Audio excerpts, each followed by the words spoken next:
Yo, this is Steve Bloom, and you're watching Moana Nui Podcast. We'll be starting soon. Don't go anywhere.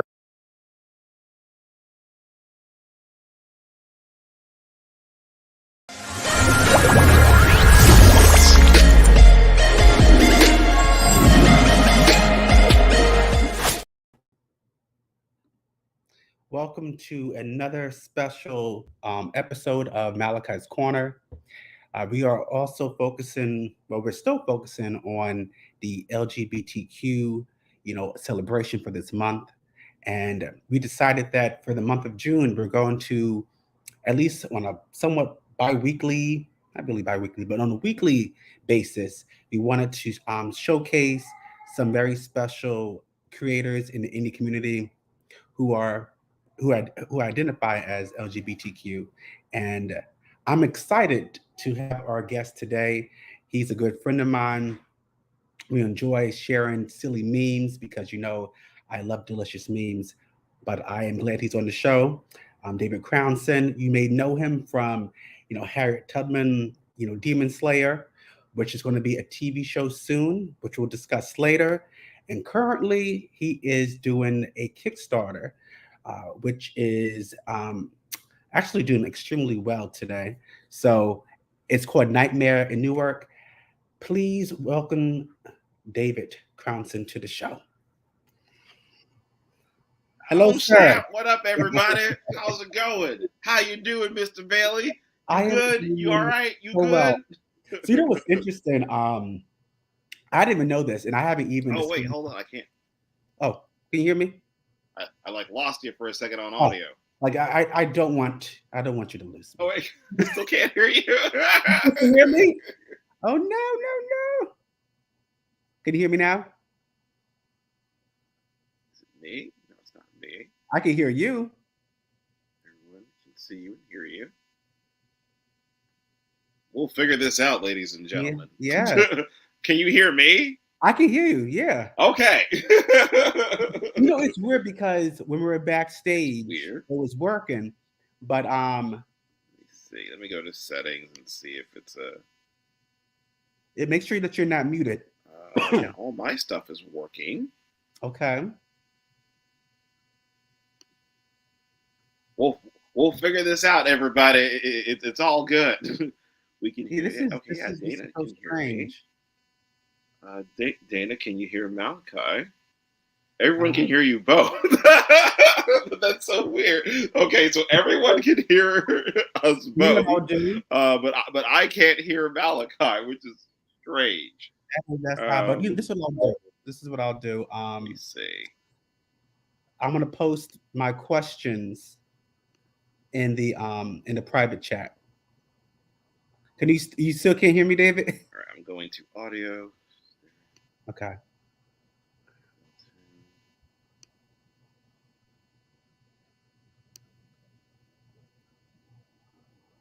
Damn, this is weird. It is. I unmute myself. You're not muted. Okay.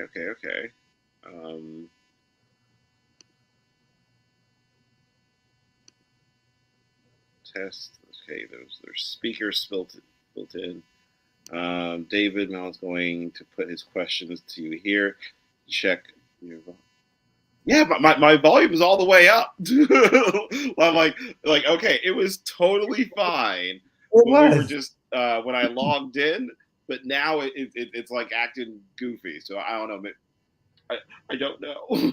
It's all right. It's okay. Let me see. Mute myself. What is Dana saying? Yeah. Okay. Okay, put your questions, Malachi, and I'll answer them, and I'll still be working on what's going on with this audio, whatever it is. No problem. So, let's see. First question. I'm on audio. Echo cancel.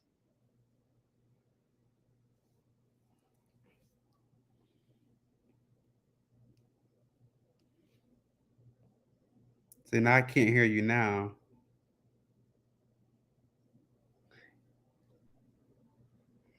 Yeah. I don't know. Yep.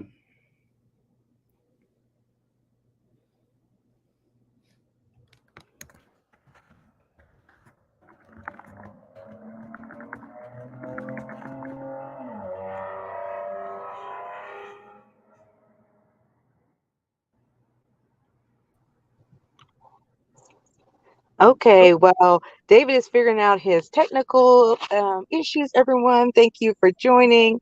Hopefully, we can get this resolved so we can go deeper into the interview. While we're doing that, waiting for David to be able to, we can hear for him to hear us and for us to hear him. Malachi, how about, how can you tell the audience? Of course, we've highlighted already one author earlier this month, Mhm. but outside of the one we're having this week and one we're having next week, what is another author that you and project that you would love the audience to know about, that they should check out, that that we haven't talked about yet? So you mean for just Pride, or do you mean like just in general? Because I have so many in general. I will say with for Pride. So Pride. So I do have another person in mind. We actually spoke briefly, and you may be familiar with Marcus Haynes. You know, Mm-hmm. someone that I've been friends with now for a minute. I've read his books. He read mine, and I think it would be a cool guest to have. So maybe we could, you know, Yes, that's definitely get him scheduled so everybody can learn more about him and mhm, everything. Um, Now, outside of the indie projects, and of course, for those that may or may not know Malachi, he has this awesome book. Well, it's two yes. volumes now, called Her. Hmm. Uh, and then you also had her introduced into Wild Wingless Comics series also. So I would love to ask, when will we be seeing some more of her, whether through Wingless or in another book? So as we speak, I am currently working on, the first issue of her. I spoke to my artist, Dino Agor, and he is working on the final page. So I am confident that we can get this done this summer. I would love to get it done, like, probably, if I had, my way, it'll be like done right now, but Hmm. I am definitely aiming for this summer, at the earliest. We are still, and when I say we, I mean me. um, I'm actually thinking about doing a third novel, and Oh. I wanted to do that novel actually in 2024 because it's an election year, and I do Hmm. an election story, you know, Yes. um, to kind of make it, coincide in some ways. Because I'm a huge, huge, huge X-Men fanatic. So, Hmm. the classic X-Men story, Days of Futures Past, and how an election played a big part in, this dystopian future for mutants. So I have that kind of in my head, as, hey, Brad, yes, we're working on it, we're working on it. Um, but I have, that X-Men, flavor. Hey, Latika. I have that, that flavor that's going to be infused for the third novel. And I was also thinking, like, am I going to continue the series, or am I going to just, do a trilogy and just, refocus or redirect my energies just for the comic book? I mean, there's so many possibilities, but I am working on the comic book now. It's a beautiful thing. And I see David. Yes, I'm here. Can you hear me? Okay, I could G-Base. Hey, okay. I got. All right. Well, now that we have the guest of honor here, I am going to step back and let Malachi take the reins. Okay. So now I can hear you, but now there's a little bit of a wait. Talk now. Yes. Can you hear me? Yes. Okay. Great. Before it was on this weird static thing. Freaking static! I can stand it. David, I'm so excited to have you on the show. You know, you and I, we cut up a lot. You know, I always send you the most inappropriate memes. You know, dude, you are funny as hell. You crack me up. My memes are just it helps me get through this long ass day. So it's kind of like, I know I want to make a meme about Storm or make a meme about this or that.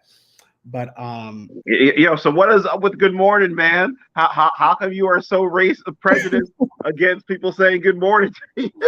You know what it is? Because it honestly started, you know, in all seriousness, like I am not a morning person at all. Like I'm borderline mean in the morning. Like, don't talk to me, you know, if I haven't had my cup of coffee yet. Once I have my cup of coffee, then we could have a whole conversation. I'm pushing it a bit. We could have a mini conversation, and then by noon we could have, you know, a normal conversation. But that started off like maybe 3 years ago. You know, I was really irritated one morning, and I needed to get myself out of the funk. And a funny picture came to mind, and I was like, you know what? You know what it was? The first picture I used for Good Morning. It wasn't even like good morning. It was like I had it broken up per day. I had Monday, Tuesday, and so forth. It was fan art of Sailor Moon holding the shotgun. Have you ever seen that one? Yes. So I used that, and people loved it. So you know, when I get the urge, yes, Natika, when I get the urge, you know, to do a post like that, which is quite frequent, as you can tell, you know, I'll find like a funny little picture or you know, something along those lines, because it makes me laugh, it makes you guys laugh. But you probably don't remember, because I go through like these phases, so it wasn't always good morning. I used to do like, you know, customer service name. That was weird. I had a customer, her name was Leather, as in, you know, leather goods, as in like, you know, leather jackets. Yes. That was her first name. So I had people like that calling me. So I would always put that like a little status. It would say customer name, Leather, bye. So then I had like, you know, the bear, you know, corny jokes, but it seems like the good morning ones are popular. So I may eventually get a shirt made up. I don't know. We'll see. Hey, I will buy that shirt because I am not a morning person at all. And I don't. For me to say that I hate mornings would be like, you know, a gross exaggeration. I just, you know, detest them severely. Yes. Listen, man. Whenever I do a convention, like again, because you have to get up like at 8 o'clock, 7 o'clock, depending on where you are, and get there on time and set up. And like I think I did it was Motor City Con recently, and I had one of my childhood friends came to like help me out and assist me, because it's a lot when you're either signing comics or having to deal with money and deal with people. And our friendship was tested because he is a morning person. Oh, no. And I am severely not a morning person. so the 17 years of friendship was tested. Sometimes, you know, it'll happen, you know, and at least the friendship survived, you know, that trial, and I'm happy for it. Yeah, but we need like a 4-day break from each other after. Needed to detox, and you know, sometimes it's good. You know, you don't want to be all up on that person, and you, like you said, you're handling money. You know, you got to put in your customer service space for for your potential buyers. So I get it. You know, it's a lot, but you know, Dave, you should be used to this because I mean, you are, a celebrity within our community. Now, I know who you are, but for those who may not know, and I'm sure it's a minority, who are you? Shoot, a celebrity, shit. I'm gonna like carry that car, gonna kick my girlfriend's door and be like, "Yo, respect." Well, I'm just saying, just based on past success and the current success of the Kickstarter, you're pretty up there. So, tell some of the viewers, well, not some of the viewers, but all of the viewers, a little bit Yeah. about yourself. Who the F are you? Yeah, my name is David Crownson. I'm a writer, actor, and filmmaker, and comic book publisher. I'm the founder of Kingwood Comics and the writer and creator of a series called Harriet Tubman Demon Slayer, which the title is what it says. It's Harriet Tubman leading slaves to freedom and battling and killing demons and witches and werewolves. Really much in tone. Django Unchained meets Buffy. What's more City Con? I wish I would have bought the comic when I was there. Yeah, you should have bought it. You should have bought it, Maze. Yeah, like most recently with Harriet Tubman Demon Slayer, it got picked up to be a TV show with producer Prentice Penny and Sebastian Jones. Right? Yes. Insecure is my favorite. Insecure and Atlanta are like my favorite shows of the past 5. And Daredevil are like the past my favorite shows. So this was a blessing. So but yeah, he's Prentice Penny is going to produce and develop this for TV, and it's really exciting because not just because okay, great, they're making a TV show of the thing and awesome dopeness. I'm mostly excited because of how he's approaching it story wise. Yeah, because he's not like, yo, we can make explosions happen and backflips, all that shit happen.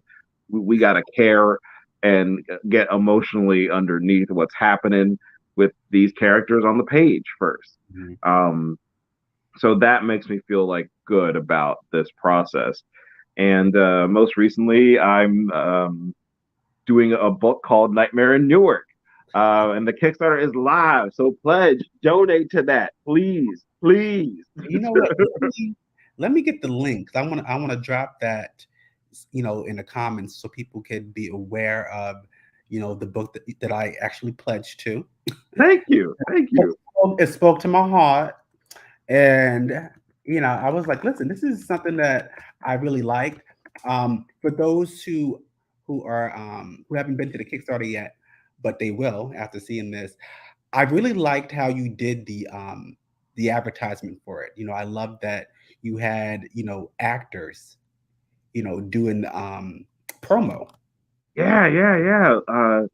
I think originally, and this is what led to Prentice and Sebastian approaching me about developing Harriet Tubman into a show. I think it was maybe 2 years ago, I decided I think issue 5 of Harriet was coming out, and it was gonna come out around December of 2020. And I'm like, I gotta do something that's gonna be cool. And just to get the word out there. So a couple of my friends were like, let's just shoot something. That's so cool. Like a 30-second little teaser thing. And it was very hard because again, we're still in the middle of a pandemic, and this is before shots or whatever. So we couldn't have a lot of people there to help and support. It was a shoe line, super duper shoelace budget to get all this done. I think I think one of my former coworkers played Harriet, Tiara Baxter, in it, and my buddy Lex was a cinematographer on it, helped with the lighting, and we used my friend's farm in New Jersey to film this. It's in New Jersey. Yeah. Yeah, right. That's where I'm from, and that's where I live now. I live in a very like country area in Jersey, and basically, a lot of stuff went wrong. A lot of stuff like there was more stuff that was going to be in it, but it came out great. Yes. Yeah, and I think Sebastian Jones, who is the founder of Stranger Comics, who's actually partnered with Prentice on like his filmmaking endeavor and TV development deal for genre stuff. He just said like, "Hey man, like I saw the trailer, like that looks dope. Like, are you doing anything with Harriet Tubman right now?" I'm like, "The only thing I'm doing right now, brother, is trying to write this chapter 6. But what's good?" Um, and yeah, so like that basically got um them realizing it on the screen is what uh, got, I think, put into their heads like, oh, like this could be a TV show. And then I think Sebastian had already read the comic book and was already a fan of it and brought it to Prentice's attention. He read the comics and he really enjoyed it. And then basically set up a meeting and said, hey, do you mind if we we think this is cool? Do you mind if we develop this and work with you? We want you intimately involved in the process of making this. And I was just like, yeah, Malachi, I wish I could tell you that I was like very professional and But inside, you were like, nah, the nigga came out. I was just like, I was mad niggerish. I was like, yo, freaking do whatever the fuck you want, y'all. The air conditioning in my 2010 Mazda is broken, so go right ahead, please. I had to choose between printing my comics or fixing my air conditioning in my hot ass 2010 Mazda. I chose to print a couple hundred copies of my comic book. So yeah, please make this TV show. Go do it. Tried to shake my hand. I was like, no, love, go make this show. But yeah, man, and that same thing carried over into Nightmare in Newark. What's it called? My friend Lex, who was the cinematographer on the first Harriet commercial, he just said, "Hey, like, let's basically let's do it again." And I was like, all right, cool. And I think he ended up directing it because this was like during like the Omarion virus and shit, so I couldn't travel. Like, he was in North Carolina to film this, and I was gonna fly to North Carolina. But the whole Omarion variant was all out there with its entourage and shit. That's some 2003 R&B language for you young folks. But I was like, all right, do it like this, do it like that. But he just killed it. We basically helped with like the casting of it, and he took some stuff from the script of the first issue, and there it is. And so far it's been like I'm having a great time writing it because it's totally different from Harriet Tubman Demon Slayer. And say again? I said it's so fresh. So different. And just like, because Harriet Tubman is very much like it takes place in North Carolina, and is very country.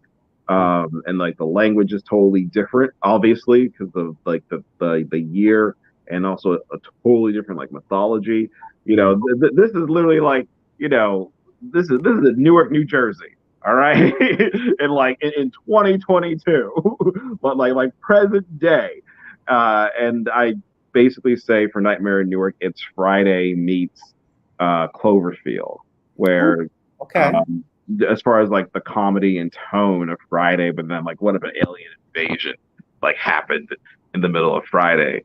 And basically Nightmare in Newark is just about this is about Zoe Alvarez.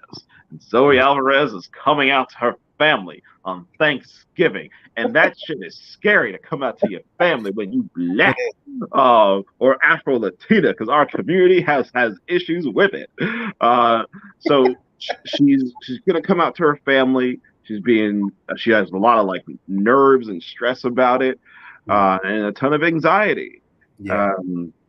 And in the middle of her like coming out to her family, this alien invasion like erupts in her town. So she has to survive this alien invasion and come out to her family. Shit's gonna be scary and shit's gonna be funny. And it's Nightmare in Newark, written by my black ass. Yeah.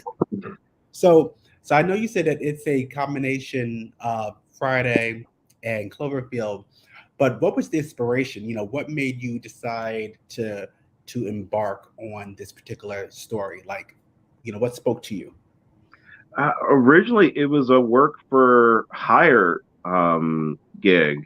Originally, I won't name the publisher, but a publisher had this is like way back in 2017, 2018, when I think the second issue of Harriet came out, and this publisher was doing a horror anthology hardcover, and wanted myself and Cortland Ellis, who did the first issue of Harriet Tubman Demon Slayer, to do like a 30-page story, like just something scary. And I was like, all right, cool. And they're just like, all right, we need you Negroes to like put some black scary stuff on it. Here's money, and like just threw money at us and shit. So I was like, cool. I need some mozzarella sticks and shit. So let me like do this. So basically, I was just kind of thinking of different stories or thinking of different things that are like human and in that along the lines of like something that Stephen King or Jordan Peele inspirations. And ultimately, I think I was watching Guess Who's Coming to Dinner with Sidney Poitier for some odd reason. Yes. And I was like, oh, okay, like, yeah, what if I made it about like a black dude who's dating like a white woman, and he's gonna tell